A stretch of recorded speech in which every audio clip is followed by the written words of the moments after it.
الشيطان الرجيم بسم الله الرحمن الرحيم وما أرسلناك إلا رحمة للعالمين صدق الله مولانا العظيم إن الله وملائكته يصلون على النبي يا أيها الذين آمنوا صلوا عليه وسلموا تسلیما۔ تمام ہوا مل کے پڑھ لیں۔ بلغ العلا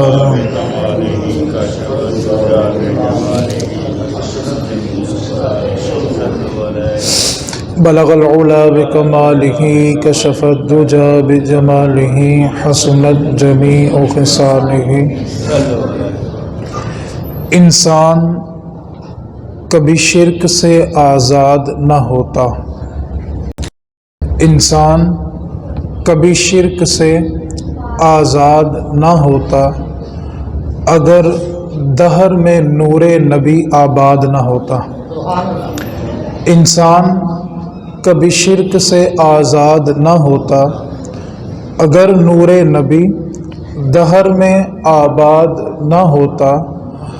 سجدہ نہ زمین پر کوئی اللہ کو کرتا، سجدہ نہ زمین پر کوئی اللہ کو کرتا، مسجد ہی نہ ہوتی اگر یہ میلاد نہ ہوتا۔ سجدہ نہ زمین پر کوئی اللہ کو کرتا، مسجد ہی نہ ہوتی اگر یہ میلاد نہ ہوتا۔ کیونکہ اللہ رب العزت نے حدیث قدسی میں ارشاد فرمایا کہ اے محبوب، اگر میں تجھے تخلیق نہ کرتا، تجھے پیدا نہ کرتا، تو میں اپنا رب ہونا بھی ظاہر نہ کرتا۔ کیونکہ اللہ تعالیٰ فرماتا ہے کہ میں ایک چھپا ہوا خزانہ تھا، مخفی خزانہ تھا، میں نے چاہا کہ میں پہچانا جاؤں، تو اللہ رب العزت نے اپنی پہچان کے لیے سب سے پہلے جس چیز کو بنایا وہ محمد رسول اللہ کے نور کو بنایا۔ تو آج اگر مسجدیں آباد ہیں اور ان مساجد میں اللہ رب العزت کو سجدہ ہوتا ہے، تو یہ سب کچھ تب ہے کہ جب اللہ رب العزت نے اس مخلوق کو پیدا فرمایا، اور تخلیق کا مقصد خود اللہ رب العزت نے بیان فرمایا کہ میں پہچانا جاؤں، اور اس کی ابتدا اللہ رب العزت نے اپنے پیارے محبوب نبی اکرم نور مجسم صلی اللہ علیہ وآلہ وسلم کے نور سے فرمائی۔ حشر تک ڈالیں گے ہم پیدائش مولا کی دھوم، حشر تک ڈالیں گے ہم پیدائش مولا کی دھوم، مثل فارس نجد کے قلعے گراتے جائیں گے۔ اللہ رب العزت کی بارگاہ میں دعا ہے کہ اللہ تعالی ہم سب کو نبی اکرم نور مجسم صلی اللہ علیہ وسلم کی آمد کا مقصد سمجھ کر اور آپ کی تعلیمات کے مطابق اپنی اپنی زندگیاں بسر کرنے کی توفیق عطا فرمائے۔ اللہ رب العزت نے قرآن مجید میں ارشاد فرمایا کہ اے نبی، ہم نے آپ کو نہیں بھیجا مگر تمام جہانوں کے لیے رحمت بنا کے۔ ہم قرآن مجید کا اگر مطالعہ کرتے ہیں تو یہ بات سمجھ آتی ہے کہ اللہ رب العزت نے ہر نبی کو ایک خاص قوم، خاص بستی، خاص علاقے یا خاص شہر کے لیے بھیجا۔ ہم اگر قرآن مجید کو بغور پڑھتے ہیں تو ایک نبی ایک خاص قوم کے لیے آئے، دوسرے نبی خاص ایک بستی کے لیے آئے، تیسرے نبی خاص ایک شہر کے لیے آئے، چوتھے نبی خاص ایک ملک کے لیے آئے۔ یعنی ہر نبی جب دنیا میں بھیجا گیا، مبعوث کیا گیا، تو اس کو ایک خاص علاقے، بستی، شہر یا ملک کے لیے بھیجا گیا۔ اور جب امام الانبیاء کو بھیجا تو نہ خاص قوم ہے، نہ خاص بستی ہے، نہ خاص شہر ہے، نہ خاص ملک ہے، بلکہ فرمایا رحمت للعالمین، ہم نے تو آپ کو تمام جہانوں کے لیے رحمت بنا کر بھیجا ہے۔ جتنے جہان ہیں، جہاں جہاں اللہ رب ہے، وہاں وہاں مصطفیٰ رحمت بن کے تشریف لائے ہیں۔ تو نبی پاک صلی اللہ علیہ وسلم کو اللہ تعالیٰ نے تمام جہانوں کے لیے رحمت بنا کے بھیجا۔ جس حدیث پر آج گفتگو کرنی ہے بڑی توجہ طلب ہے۔ نبی پاک صلی اللہ علیہ وسلم نے ارشاد فرمایا، میں اللہ کی رحمت کی ایسی بارش ہوں جو دنیا کے ہر چپے پہ برسی ہوں۔ دنیا کا، زمین کا ایک چپا بھی ایسا نہیں ہے جہاں میری رحمت کی بارش نہ برسی ہو۔ اب سوال یہ پیدا ہوتا ہے کہ اگر نبی پاک صلی اللہ علیہ وسلم کی رحمت کی بارش دنیا کے چپے چپے پہ برسی ہے تو پھر دنیا میں کافر کیوں ہیں، منافق کیوں ہیں؟ اگر ہر چپے کے اوپر مصطفیٰ کی رحمت کی بارش برسی ہے تو کفر تو مٹ جانا چاہیے تھا، منافقت تو مٹ جانی چاہیے تھی، لیکن ان ساری چیزوں کے باوجود دنیا میں کافر بھی موجود ہیں، منافق بھی موجود ہیں، اور نبی پاک کا اعلان ہے کہ دنیا کا کوئی ایک چپا بھی ایسا نہیں ہے جہاں میری رحمت کی بارش نہ برسی ہو۔ اس حدیث کو سمجھنے کے لیے ایک سادہ سی مثال دینا چاہتا ہوں۔ موسلا دھار بارش برس رہی ہو اور آپ اس بارش کے سامنے ایک برتن رکھ لیں، اگر برتن کے پیندے میں سوراخ ہو تو جتنا پانی اوپر سے آئے گا نیچے سے نکل جائے گا۔ دوسری صورت، اگر کسی نے برتن ہی الٹا رکھا ہو تو بارش جتنی مرضی موسلا دھار ہو اس کو میسر نہیں ہے۔ اب بارش لینے کے لیے، اس کی برکت لینے کے لیے دو چیزیں ضروری ہیں کہ برتن بھی سیدھا ہو اور اس کے پیندے میں سوراخ بھی نہ ہو۔ برتن سیدھا رکھا ہو، اس کے پیندے میں سوراخ نہ ہو تو پھر وہ بارش کا پانی اس میں جمع بھی ہوگا اور اس کو فائدہ بھی دے گا۔ اگر برتن سیدھا ہے لیکن پیندے میں سوراخ ہے پھر بھی بارش اس کو فائدہ، جتنی اوپر سے آئے گی نیچے سے، اور جس نے اپنا برتن ہی الٹا رکھا ہوا تھا اس کے لیے جتنی مرضی بارش برسے اس کو فائدہ نہیں دے گی۔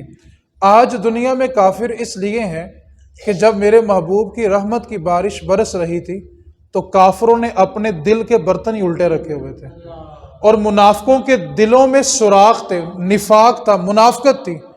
میرے نبی کی رحمت کی بارش برسی لیکن ان کو فائدہ اس لیے نہیں ہوا کہ ان کے پیندے میں سوراخ تھا، اور جن کے برتن بھی سیدھے تھے اور پیندے محفوظ بھی تھے آج وہ گلی گلی یہ نعرہ لگا رہے ہیں آمد مصطفیٰ۔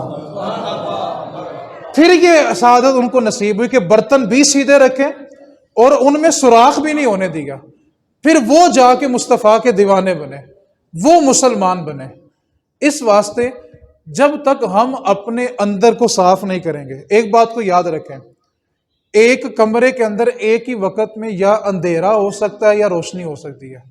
کوئی بندہ یہ دعویٰ نہیں کر سکتا کہ اس وقت کمرے کے اندر اندھیرا بھی ہے یا روشنی بھی ہے، کیونکہ ظلمت اور روشنی یہ ایک جگہ پہ جمع۔ تو اسی طرح انسان کا ایک دل ہے، وہ ایک وقت میں یہ نہیں کہہ سکتا کہ میرا دل کالا بھی ہو گیا سفید بھی ہو گیا، یا تو اس کو صاف کرنا پڑے گا۔ پھر دیکھیں رحمت مصطفیٰ ہم پہ کیسے چھما چھم برستی ہے، کیونکہ نبی پاک صلی اللہ علیہ وسلم کو تمام جہانوں کے لیے رحمت بنا کر بھیجا گیا۔ آج جس بات کی طرف توجہ دلانا چاہتا ہوں، ابھی ربیع الاول شروع ہو گیا نا، تو سب سے پہلے ایک بحث چھڑے گی کہ میلاد منانا جائز بھی ہے کہ نہیں جائز نہیں ہے، اور سوال یہ پوچھا جاتا ہے کہ بتاؤ میلاد منانا کہاں لکھا ہوا ہے؟ کیا پوچھتے ہیں؟ بولو تو صحیح، کچھ نہیں ہونا ہے۔ کیا پوچھتے ہیں؟ میلاد منانا سادہ سا جملہ ہے، کوئی لمبی چوڑی بحث نہیں، کوئی دلیل نہیں، سادہ سا ایک جملہ ہے۔ کوئی آپ سے پوچھے کہ میلاد منانا کہاں لکھا ہوا ہے تو آپ نے کہنا ہمارے مقدر میں لکھا ہوا ہے، بات ہی ختم ہو گئی۔ بھائی اس کو بس ہمارے نصیب میں لکھا ہوا، تمہارے نصیب میں نہیں لکھا ہوا، بس بات اتنی سی ہے۔ کوئی پوچھے کہاں لکھا تو کیا کہنا ہے؟ ہمارے نصیب میں لکھا، بات ہی ختم ہوگی۔ کیوں جھگڑا ہے، کیوں فساد ہے؟ نبی اکرم نور مجسم صلی اللہ علیہ وسلم کے میلاد منانا کا جو اظہار ہے، میں چند ایک مثالیں دینا چاہتا ہوں کہ آج لوگ پوچھتے ہیں کہ نبی پاک صلی اللہ علیہ وسلم کے دور میں یہ جھنڈے تھے، یہ جھنڈیاں تھیں، نہیں تھے۔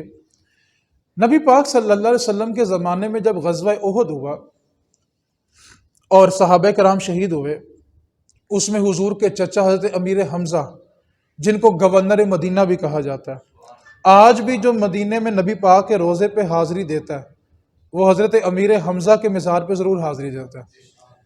گورنر مدینہ ہے، حضور کے چچا ہیں، آپ کی شہادت بھی غزوہ احد میں ہوئی، اور آپ کے جسم مبارک کو مسلح کیا گیا۔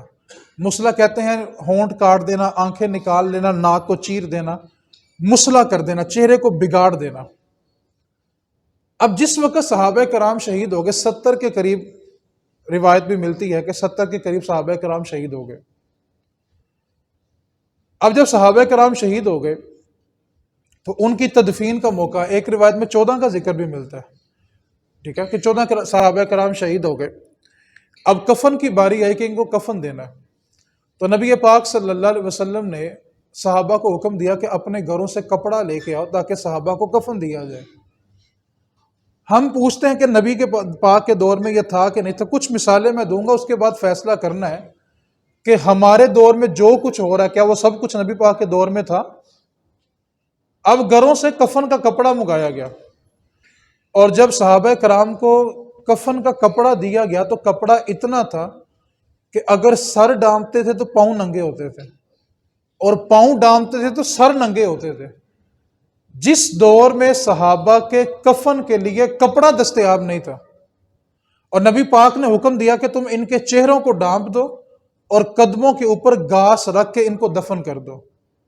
آپ اندازہ کریں کہ جس دور کے اندر صحابہ کرام کو کفن دینے کے لیے کپڑا مکمل دستیاب نہیں تھا، آج ہمارے دور کے اندر ایک ایک مردے کو 22 سے 22 گز، 20 سے 22 گز ایک بندے کو کفن دیا جاتا ہے، جبکہ نبی پاک کے دور میں تو ایسا نہیں تھا۔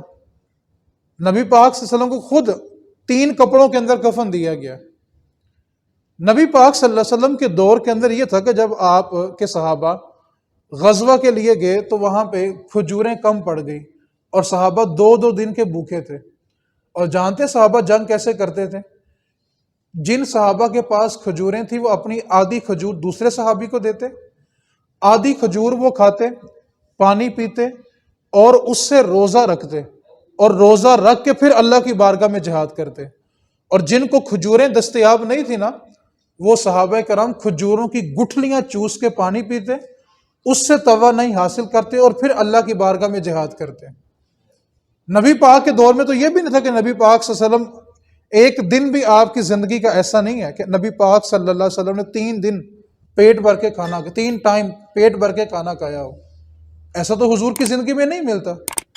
جب ہم ہر کام کر لیتے ہیں جو کہ نبی پاک کے زمانے میں نہیں تھا، صرف ایک میلاد کی خوشی منانے کا موقع ہو تو یہ کیوں پوچھا جاتا ہے کہ آیا نبی پاک کے دور میں تھا کہ نہیں تھا؟ اب میں چند ایک مثالیں دینے لگا ہوں، بڑی توجہ کے ساتھ سمجھنی ہے۔ رمضان شریف میں عشاء کی نماز کے بعد کیا پڑھتے ہیں؟ چلو نہیں بھی پڑھتے بولو تو صحیح، کیا پڑھتے ہیں؟ اکیلے اکیلے پڑھتے ہیں کہ جماعت سے پڑھتے ہیں؟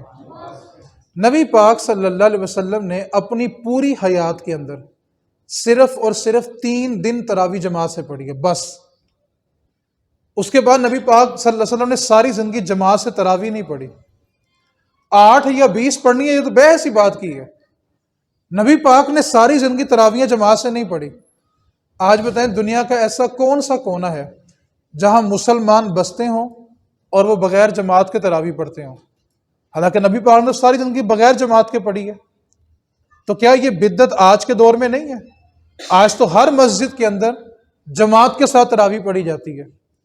دوسری بات، جمعے والے دن جمعے کے لیے کتنی اذانیں ہوتی ہیں؟ بولو یار، نبی پاک کے دور میں نہیں ہوتی تھی، جناب ابو بکر صدیق کے دور میں نہیں ہوتی تھی، جناب عمر فاروق کے دور میں جمعے کی ایک ہی اذان ہوتی تھی۔ یہ جناب عثمان غنی رضی اللہ تعالیٰ عنہ کے دور میں جب مسلمانوں کا رش بڑھ گیا تو آپ نے حکم دیا کہ مقام زہرہ پہ جا کے دوسری اذان دو تاکہ جو لوگ پیچھے رہ گئے ہیں وہ بھی جمعے کی جماعت میں شریک ہو جائیں۔ اب جمعے کی تو اذان نبی پاک کے دور میں ایک ہی تھی، لیکن آج پوری دنیا میں جمعے کی کتنی اذانیں ہوتی ہیں؟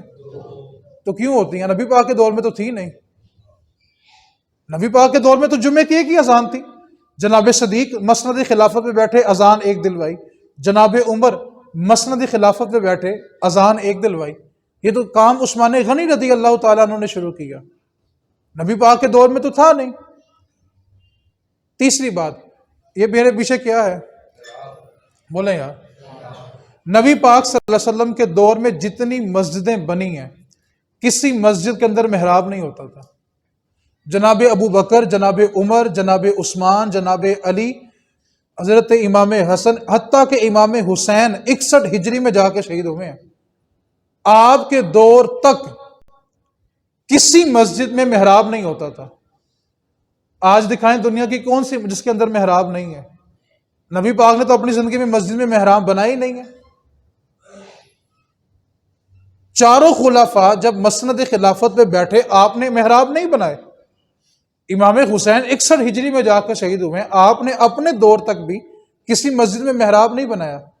مسجد میں محراب سب سے پہلے حضرت عمر بن عبد العزیز رضی اللہ تعالیٰ عنہ نے، آپ نے یہ محراب بنوایا تھا.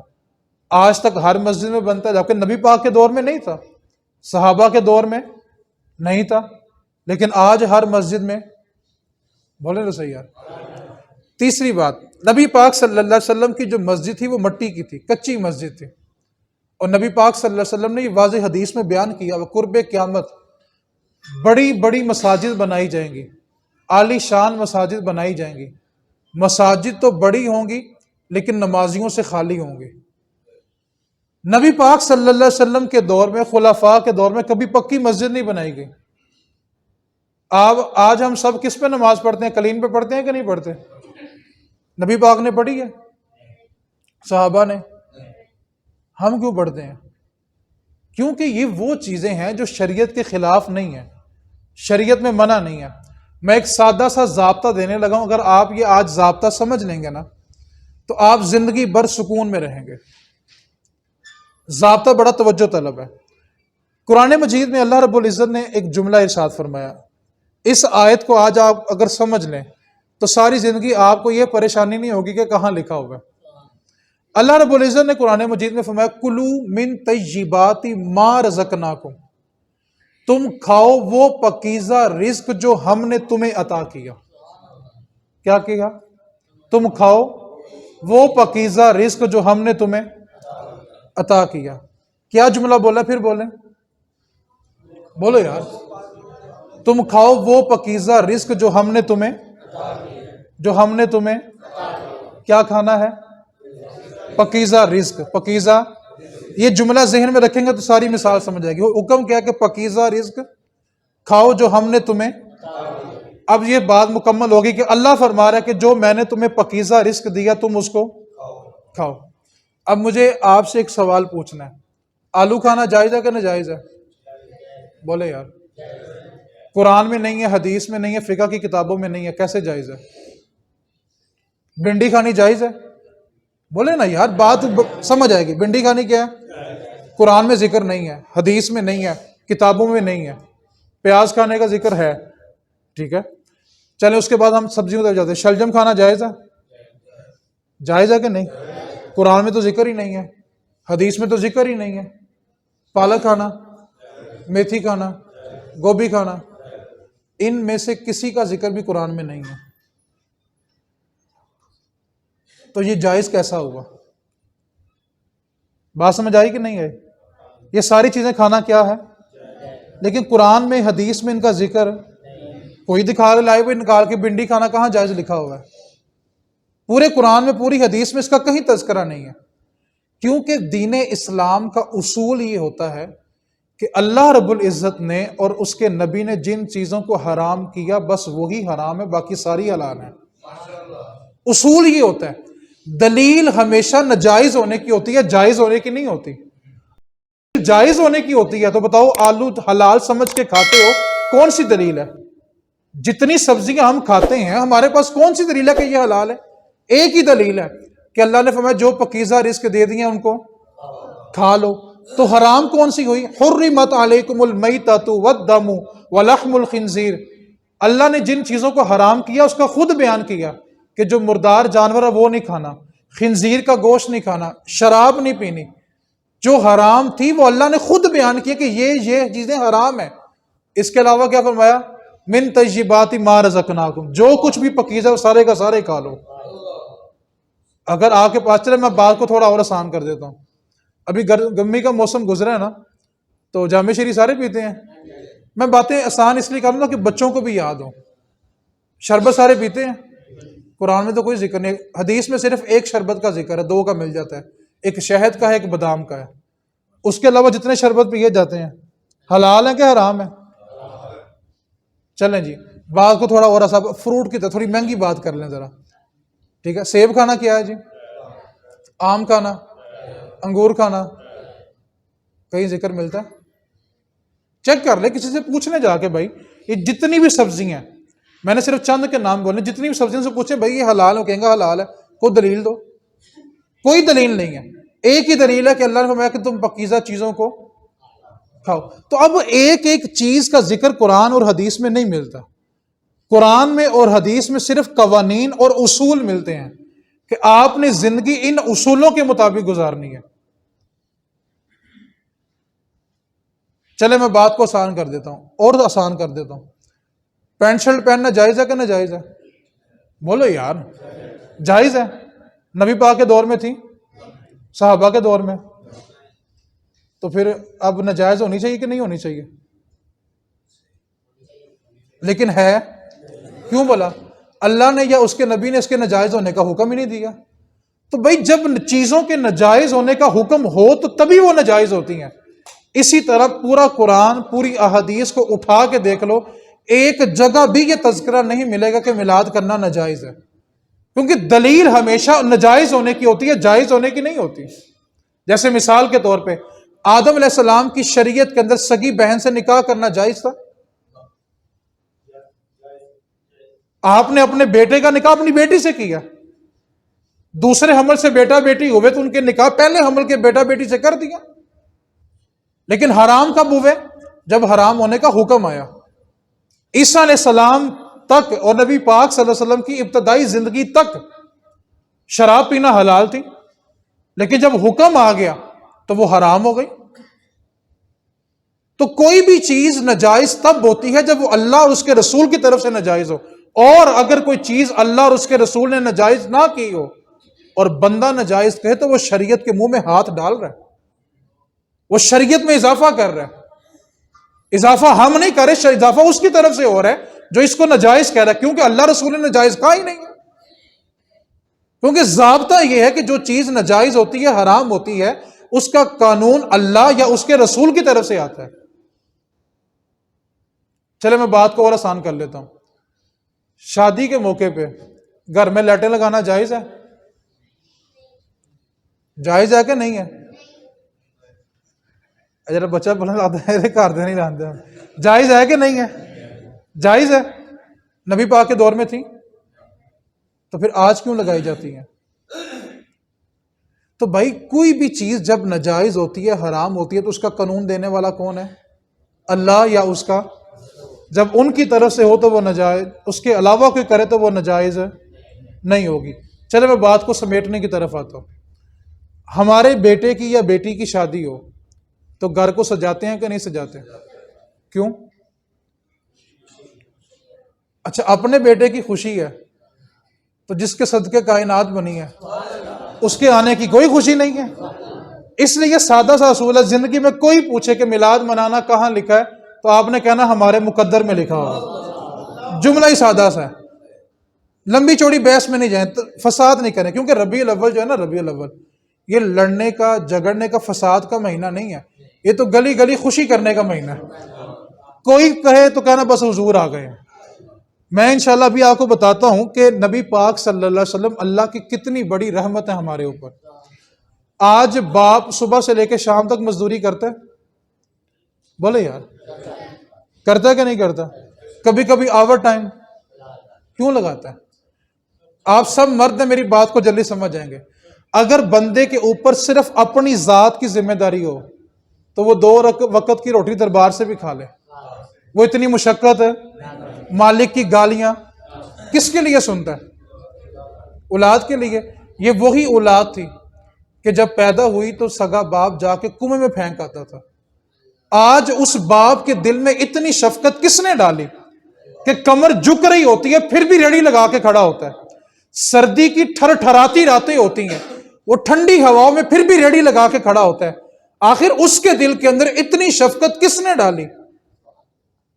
یہ وہی باپ تھا، زندہ بیٹی جا کے قبر میں دفن کر آتا تھا، کنویں میں پھینک آتا تھا کہ کل کو یہ بڑی ہوگی، اس کا نکاح کرنا پڑے گا، کوئی میرا داماد لگے گا، میں اس بات کو گوارا نہیں کرتا۔ یہی بہن ہے کہ جب پیدا ہوتی تھی سگا بھائی جا کے کنویں میں پھینک آتا تھا کہ کل کو اس کی شادی کرنی پڑے گی، آج وہی بھائی ہے فیکٹری میں ڈبل شفٹ لگاتا ہے، اوور ٹائم لگاتا ہے، اس سے پوچھو کہ کیا کرنا ہے تو وہ ایک ہی بات کہتا ہے کہ یار ابھی 2 بہنوں کی شادی کرنے والی رہتی ہے۔ بڑا باپ ہوتا ہے، کمر اس کی جھک گئی ہوتی ہے، آنکھوں میں پلکیں اس کی روشنی کے آگے گر رہی ہوتی ہیں، لیکن پھر ٹھٹھراتی سردی کے اندر اور تپ تپاتی دھوپ کے اندر بیٹھ کے فروٹ بیچ رہا ہوتا ہے، سبزی بیچ رہا ہوتا ہے۔ اس سے پوچھو کہ تم اتنی مشقت کیوں کرتے ہو، تمہارے تو آرام کرنے کے دن ہے۔ تو وہ ایک ہی جملہ بولتا ہے کہ ابھی ایک بیٹی رہتی ہے جس کی میں نے شادی کرنی ہے، جس کا میں نے جہیز بنانا ہے۔ آج وہ بیٹی پوچھے کہ میں میلاد کیوں مناؤں، اس کو تو شکر کرنا چاہیے کہ جب تک میرے حضور نہیں تھے میری تو اوقات ہی یہ تھی کہ میری سانسیں بھی نہیں تھی، میری زندگی کا تصور بھی نہیں تھا، مجھے تو زندگی بھی دی ہے تو مصطفیٰ نے آ کے دی ہے۔ آج اسی مصطفیٰ کے صدقے میرا باپ اوور ٹائم لگاتا ہے، میرا بھائی اوور ٹائم لگاتا ہے کہ میں نے بہن کے ہاتھ پیلے کرنے ہیں۔ اور جب تک میرے حضور نہیں تھے نا، سگی ماں تھی، اوکاس کا میلہ تھا اور 3 سگے بیٹوں نے ماں کے گلے میں پٹا ڈالا اور اوکاس کے میلے کے اندر آ کے اپنی سگی ماں کو بیچ دیا اور رقم 3 حصوں میں تقسیم کر لی۔ اگر آج ماں پوچھے نا کہ میں میلاد کیوں مناؤں، تو اس ماں کو یہ کہنا کہ جب تک میرے حضور نہیں تھے نا تو سرے بازار بک جاتی تھی اور تیری اولاد تیرے گلے میں پٹا ڈال کے تجھے اوکاس کے میلوں میں بیچا کرتی تھی، اور جب میرے حضور آئے، مصطفیٰ تشریف لائے، اللہ کے حبیب تشریف لائے، آمینہ کے چاند تشریف لائے، تو اس نے ماں کو آ کے بھلا کیا عزت دی ہے۔ 7 آسمانوں سے اوپر عرش کے پاس جو جنت تھی نا، میرے محبوب نے وہ جنت کو اٹھایا اور ماں کے قدموں کے نیچے لا کے رکھ دیا۔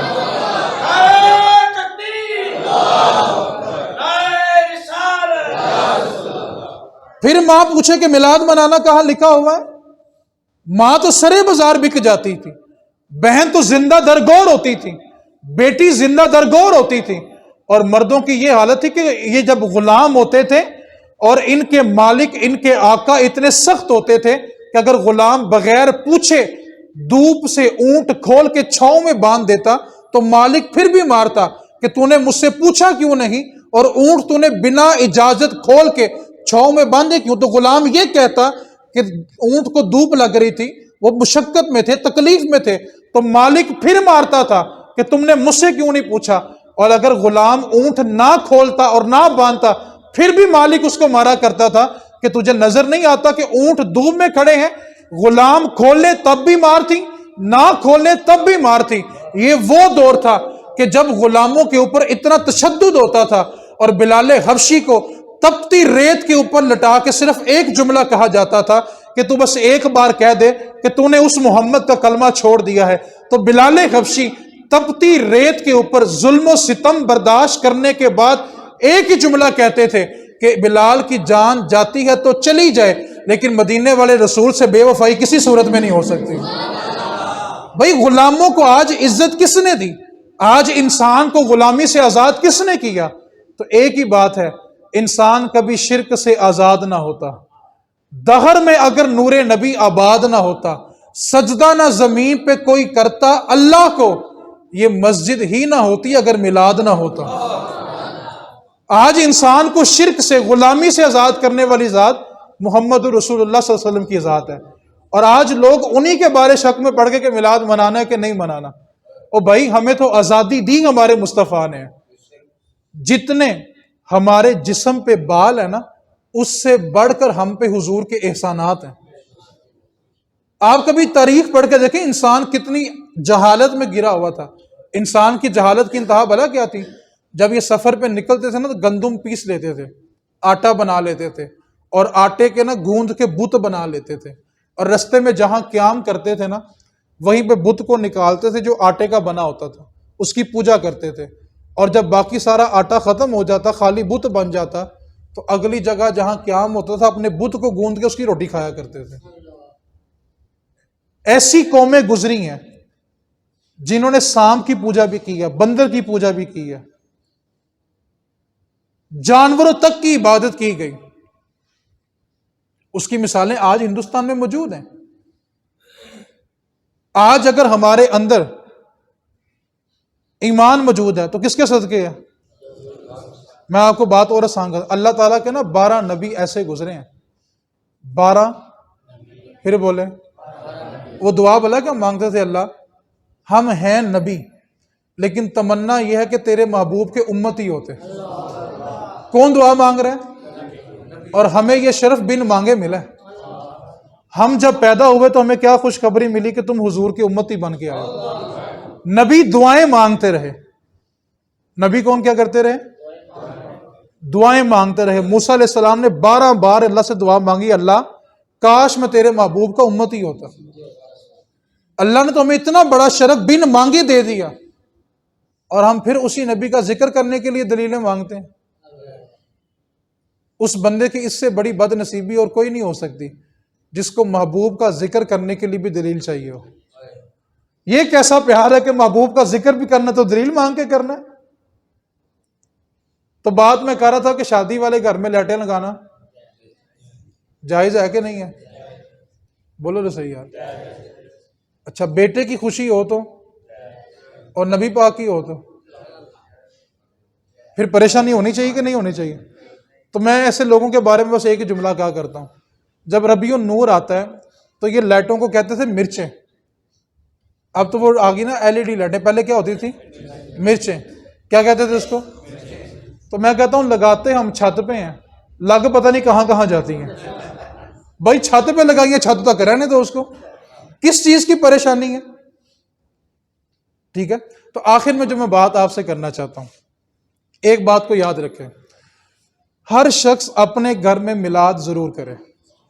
کیا کہا میں نے؟ 1 سال کر کے دیکھیں پھر برکتیں دیکھیں.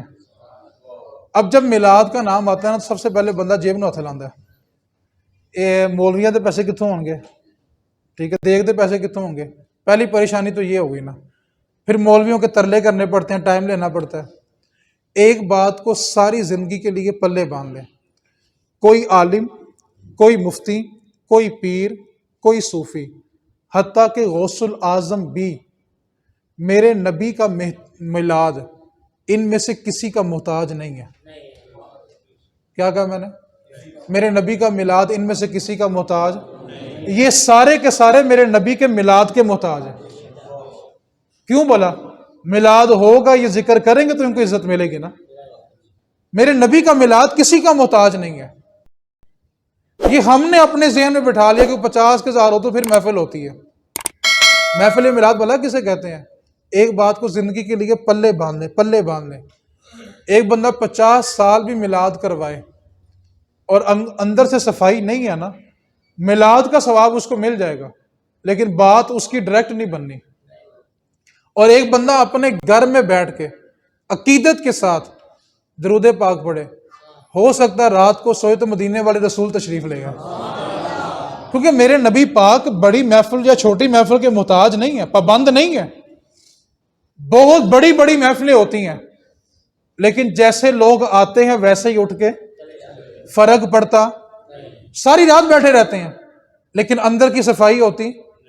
بعض اوقات ایسا ہوتا ہے کہ چھوٹی سی بیٹھک میں محفل ہوتی ہے اور کسی بندے کو ایسی بات اثر کرتی ہے کہ اس کی زندگی کا نظام بدل جاتا ہے. کیوں؟ کہ مصطفیٰ کی بارگاہ میں بڑی یا چھوٹی محفل نہیں دیکھی جاتی بلکہ بندے کا خلوص دیکھا جاتا ہے. اس واسطے اپنے گھر میں میلاد بولو تو صحیح یار. میں نسخہ دینے لگا ہوں میلاد منانے کا فری سبیل اللہ فری آف کاسٹ. ایک پیسہ بھی نہیں لگے گا. اب ٹھیک ہے؟ اب کر لیں گے کہ نہیں کر لیں گے؟ بولو تو صحیح یار. پھر بولیں ذرا. پکی بات ہو گئی. وعدہ خلافی تو نہیں ہوگی. فری آف کاسٹ ہے. ایک پیسہ بھی نہیں لگے گا. بتاؤں طریقہ کیا ہے؟ اپنے گھر والوں کو بٹھاؤ. ٹھیک ہے؟ بیوی بچوں کو بہن بھائیوں کو بٹھاؤ. وضو کر کے بیٹھیں. 100 مرتبہ میرے نبی کی ذات پہ درود پڑھیں. یہی میلاد ہے. میرے نبی کا میلاد ان چیزوں کا محتاج نہیں ہے یار. آپ خلوصی نیت کے ساتھ میرے نبی کو پکار کے تو دیکھیں.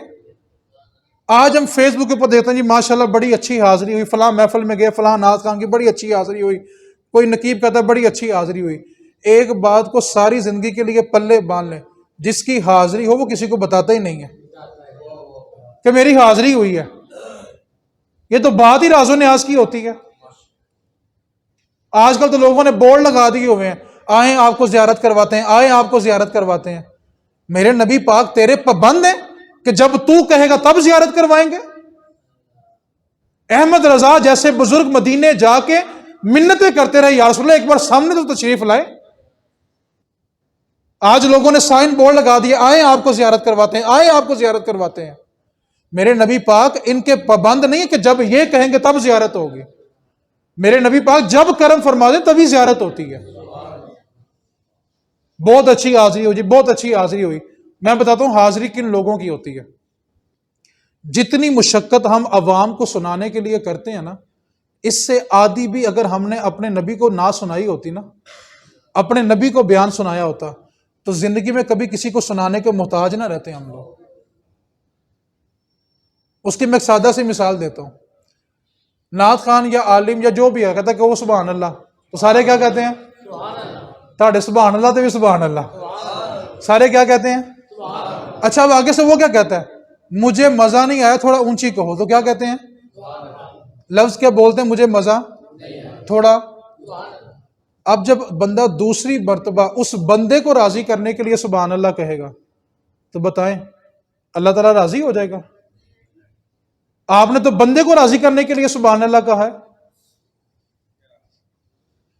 ہماری محافل کی ناکامی یہ ہے، ہم وہاں جا کے بھی نبی پاک کو راضی نہیں کر رہے، بندوں کو راضی کرنے کے لیے ہاتھ اٹھا کے بیٹھے ہوئے۔ عجیب تماشا اسٹیجوں میں شروع ہو گیا کہ جو غوث پاک سے پیار کرتا، جو اہل بیت سے پیار کرتا، وہ ہاتھ اٹھا کے بولے، جس نے ماں کا دودھ پیا وہ ہاتھ اٹھا کے بولے۔ اب ایک بندے کے بازو میں تکلیف ہے، بیچارہ نہیں اٹھا سکتا، تو کیا وہ غوث پاک کا دیوانہ نہیں رہا؟ کیا وہ نبی پاک کا عاشق نہیں رہا؟ جو جتنا بڑا عاشق ہوگا اتنی بلند آواز سے بولے گا۔ ایک بندے کا گلا ہی خراب ہے، وہ نہیں بول سکتا، تو کیا وہ عاشق نہیں ہے؟ ایک بندہ نمازی ہے، پرہیزگار ہے، تہجد گزار ہے، قرآن پڑھتا ہے، حلال حرام کی تمیز کرتا ہے، لین دین میں فراڈ نہیں کرتا، اگر وہ اونچی آواز سے نعرہ نہیں لگاتا تو کیا اس کے عشق میں فرق آ گیا؟ عجیب تماشا ہمارے اسٹیجوں کے اوپر آج کل جنت بھی بانٹی جا رہی ہے، جہنم بھی بانٹی جا رہی ہے۔ اور بھائی خدا کا واسطہ ہے، یہ اختیار میرے رب کا ہے، صرف اسی کے پاس رہنے دو۔ تم کھینچ کھینچ کے اپنے اسٹیجوں پہ کیوں یہ اختیارات لا رہے ہو؟ نعت خان ایک ہی شعر میں بندے کو زمین سے یوں پک کرتے ہیں اور جنت میں جا کے ڈراپ کر کے واپس آ جاتے ہیں۔ ایک بندے نے ساری زندگی نماز نہیں پڑھی، اس کی قبر میں عہد نامہ رکھنے سے کیا ہو جائے گا؟ اس کی قبر میں سورہ یاسین رکھنے سے کیا ہو جائے گا؟ اس واسطے یہ جو جنت جہنم سٹیجوں پہ تقسیم ہو رہی ہے نا، مہربانی کریں تھوڑا آپ بھی اس سے باہر آ جائیں۔ عجیب صورتحال ہے، پڑھے لکھے بندے کو نہیں بلانا، بس جو چمک چھلو ہو اس کو بلا لینا ہے، اس کو 30,000 روپے دے دینا ہے، اس نے تقریر کرنی چلے جانا، بعد میں قاری صاحب، مفتی صاحب، فلان علامہ صاحب ایسا انہوں نے ایک حدیث بیان کی تھی، اس کا حوالہ دے دو، جس کو 30,000 دیا حوالہ بھی اسی سے جا کے لو۔ حوالے دینے کے لیے آپ کو امام صاحب چاہیے اور 30,000 دینے کے لیے آپ کو چمک چھلو چاہیے۔ ساری رات عوام کو جنت تقسیم کریں گے سٹیج پہ بیٹھ کے، اور اپنی فجر بسترے میں ہوتی ہے۔ ہم بھی راضی ہیں، بھائی بڑا مزہ آیا، بڑا مزہ آیا، بس میں بات سمیٹنے لگا ہوں۔ کہتے ہیں نا بڑی زبردست حاضری ہوئی۔ میں بتاتا ہوں حاضری کن لوگوں کی ہوتی ہے، بڑی توجہ سے سمجھنا، حاضری کن کی ہوتی ہے، اور جن کی ہو جائے وہ بتاتے ہیں۔ یہ بات پلے باندھ لیں یار آپ لوگ۔ عجیب تماشائی، عجیب بازار بازی لگائی ہوئی ہے۔ شیخ عبدالحق محدث دہلوی رحمۃ اللہ علیہ، آپ کے دور میں نا ایک بزرگ تھے، بڑی توجہ سے بات سنیے، حاضری کن کی ہوتی ہے؟ کیونکہ ہمارے نزدیک جو بندہ قرآن پڑھانے والا ہوتا ہے، حدیث پڑھانے والا ہوتا ہے، وہ تو ساری زندگی پیر نہیں نہ بن سکتا، وہ مولوی ہوتا ہے نا۔ اور جو 6 مہینے نان آئے اے بابا جی نے، قرآن پڑھانے والا مولوی ہے، تو جڑا 6 مہینے نان آئے وہ کون ہے؟ اے بابا جی نے۔ یعنی قرآن پڑھانے والا تو ولی نہیں نہ ہو سکتا، ٹھیک ہے؟ یہ ہمارا ایک معیار ہے، بس میں بات سمیٹنے لگا ہوں۔ شیخ عبدالحق محدث دہلوی کے دور میں ایک بزرگ تھے، 40 سال انہوں نے حدیث رسول پڑھائی۔ کتنے سال؟ پھر بولیں۔ اور 40 سال میں چھٹی ایک بھی نہیں کی۔ کیا کہا؟ یہ آپ کی ہندوستان کی بات سنا رہا ہوں، کوئی پرانی باتیں نہیں سنا رہے۔ 40 سال حدیث پڑھائی اور چھٹی، میں بس مختصر کر رہا ہوں۔ بیمار ہو گئے، اتنے شدید بیمار ہوئے، اتنے شدید بیمار ہوئے کہ ایک ہفتہ بستر سے اٹھ کے مدرسے تک بھی نہ آ سکے، ایسا مرض آ گیا۔ ایک ہفتے کی چھٹی کے بعد میں مختصر کر رہا ہوں، جب کلاس میں آئے تو آ کے نا بچوں سے کہنے لگے بچوں میں معذرت چاہتا ہوں، میں نے 40 سال حدیث پڑھائی ہے لیکن ناغا ایسی بیماری آ گئی کہ میں اٹھ کے نہیں آ سکا، معذرت چاہتا ہوں۔ ایج شگید کہتا ہے استاد جی کیسی بات کرتے ہیں، کل آپ نے یہ حدیث پڑھائی تھی، دوسرا کہتا ہے استاد جی پرسوں آپ نے یہ پڑھایا تھا، تیسرا استاد جی اس سے پہلے آپ نے یہ پڑھایا تھا۔ کہا بیٹا میں تو ہفتہ پورا مدرسے نہیں آیا۔ کہا نہیں استاد جی آپ نے کل یہ پڑھایا، پرسوں یہ پڑھایا، اس سے پہلے آپ نے یہ پڑھایا۔ اب استاد صاحب حیران ہے کہ میں مدرسے آیا نہیں، بچوں نے حدیث پڑھی ہے۔ ایک بچہ کہتا ہے استاد جی اگر آپ کو یقین ہے تو میں سنا نہ دوں گا آپ کو۔ وہ کھڑا ہوا، اس نے حدیث ویسی سنائی جیسے استاد پڑھاتے تھے۔ اب استاد اور پریشان کہ میں ہفتہ پورا مدرسے آیا، بچوں نے حدیث پڑھی بھی ہے اور ویسی پڑھی ہے جیسی۔ استاد اپنے کمرے میں گئے، حجرے میں گئے، جا کے زاروں قطار روئے۔ ہم تو سمجھتے ہیں مولوی نے بابا ہوئی بنے گا جرا 6 مہینے نہ آئے گا نہیں، لمبے لمبے وال چھٹیں گے بابا جی وہی ہوں گے بس۔ جا کے زاروں قطار روئے، زاروں قطار روئے، زاروں قطار روئے، روتے روتے روتے روتے آنکھ لگی تو قسمت جاگ گئی۔ جب قسمت جاگی تو مدینے والے رسول خواب میں تشریف لائے، فرمایا سن تو نے ساری زندگی میری حدیث پڑھائی اور ناغا تو نے ایک نہیں کیا، تو نے میری حدیث سے اتنی محبت کی، اور جب تو حدیث پڑھانے کے قابل نہیں رہا تو میں محمد خود مدینے سے آ کے اپنی حدیث پڑھاتا رہا ہوں۔ اور بھائی حاضریاں ان کو کہتے ہیں جو نبی پاک کی بارگاہ میں منظور ہوتی ہیں۔ اس واسطے اپنے آپ کو ایسے نعت خوانوں سے، عالموں سے، خطیبوں سے، مفتیوں سے محفوظ کریں جو بیٹھے بیٹھے آپ کو جنت تک لے جائیں۔ مہربانی کریں، مہربانی کریں۔ اگر جنت اتنی آسان ہوتی نا تو امام حسین کبھی کربلا جاتے ہی نہ یار۔ اس واسطے مہربانی کریں، اللہ کریم کی بارگاہ میں دعا کریں اللہ تعالی ہم سب کو گج وج کے میلاد منانے کی۔ کوئی پوچھے میلاد منانا کہاں لکھا تو کہاں لکھا ہے؟ ہمارے مقدر میں لکھا ہوا۔ کوئی جھگڑا نہیں، کوئی فساد نہیں۔ ربیع الاول جھگڑنے کا نہیں، خوشیاں منانے کا مہینہ ہے۔ میلاد منانا ہمارے مقدر میں لکھا ہوا ہے۔ اللہ تعالیٰ اس مقدر کو بھی سلامت رکھے۔ وما علینا الا البلاغ۔